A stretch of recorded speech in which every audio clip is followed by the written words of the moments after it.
you glorious and sexy creature. Welcome to Practice Intimacy. This is the place to be to learn all about love, sex, and how to have the best relationships you possibly can. My name is Jami Lynn. I'm a therapist in the Austin area, and it is the winter solstice. Yay! Happy winter solstice. What that means is it is the official first day of winter if you live on the northern hemisphere. It is also the longest night that we have in the northern hemisphere, so there'll be the most darkness today out of any of the 365 days in the calendar year. And it also means that we're moving back towards springtime and more light during the day. So there's a lot of things happening whenever you really think about our relationship with nature. We are a part of nature, even though we live in walls all the time. Not all the time, there are some people who get out a lot, which is awesome.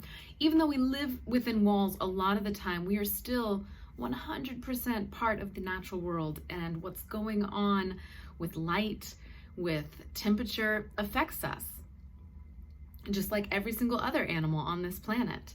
So being in tune with the seasons, really paying attention to what's going on with this beautiful orbiting rock that we all live on, can help you in your life to be a little bit more attuned to what might be happening to you. And what I'm thinking about in particular in this moment is how seasons in relationship actually relate to seasons during the year. And it's not always the same for everyone, but often a pattern that we tend to go through in our relationships is the springtime meeting, where everything is rosy and wonderful and fresh and new, and we're super in love and it feels like the honeymoon time. And then you move into more of like a summer experience where you're getting to know each other. There's still tons of fun and excitement and joy, but a little bit more depth to the relationship is coming during summertime. And then you move towards fall, and fall is when things start to die. Let's just think about it in those terms. Fall is when things start to fall apart. Nothing wrong with that. It needs to happen. That's actually what needs to happen in order for growth to occur in nature and in love.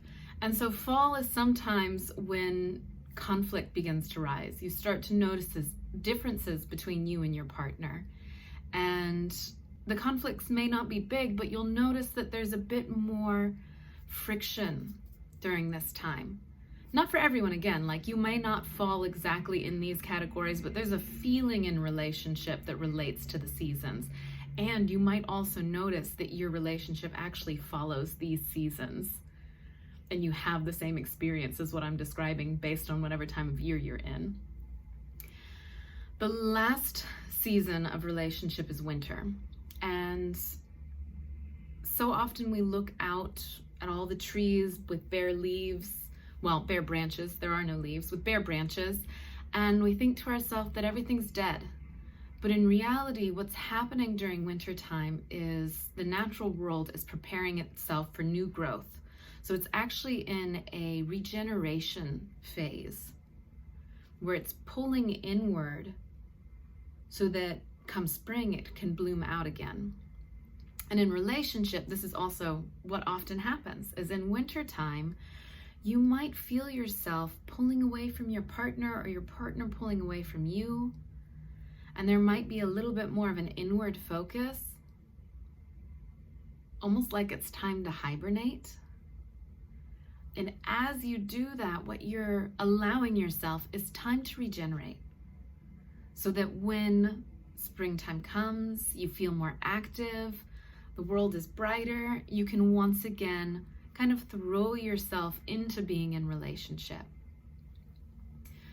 There are some other wonderful things that happen during winter that are not about pulling in, like I'm thinking of the phenomenon that my cousin told me about whenever he moved to New York, where every winter people couple up so that you have somebody to cuddle with and snuggle with throughout the winter. And that's also something that could happen. You could hibernate together, but it really feels restful.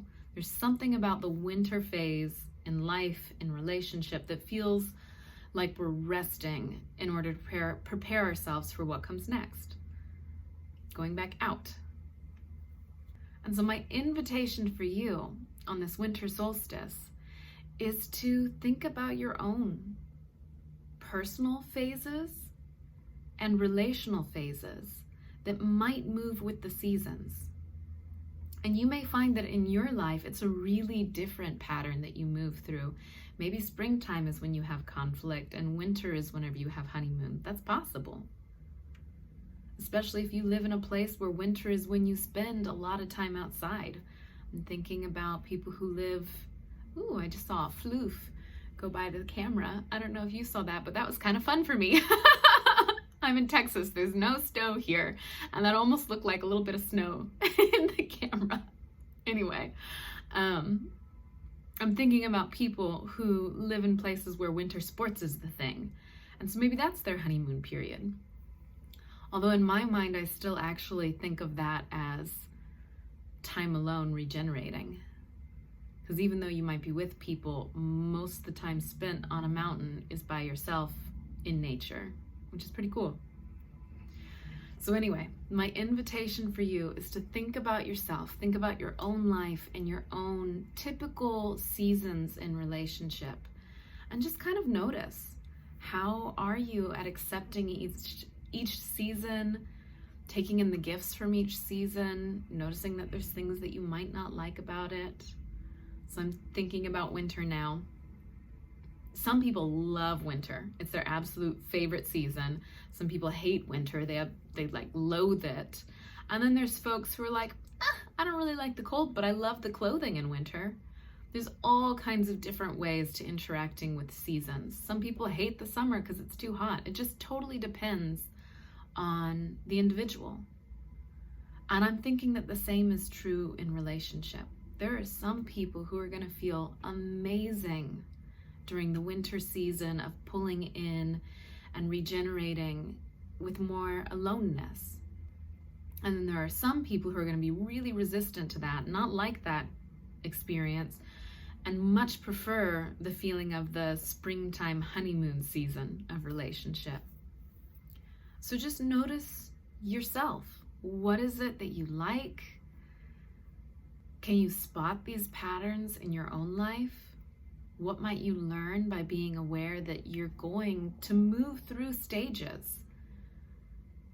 No matter what, it might not fall in any particular order. It might be longer than a particular season, but your relationship is going to move through highs and lows, coming together, feeling really close, feeling disconnected and separate, feeling lonely sometimes, and then coming back together.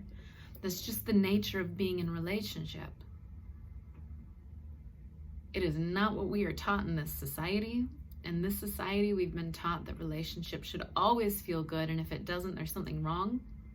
And I am here to tell you that message is one of the reasons why so many people struggle in relationship, because we do not have the internal tolerance for the challenging times, for the disconnected times, for the times whenever we're like,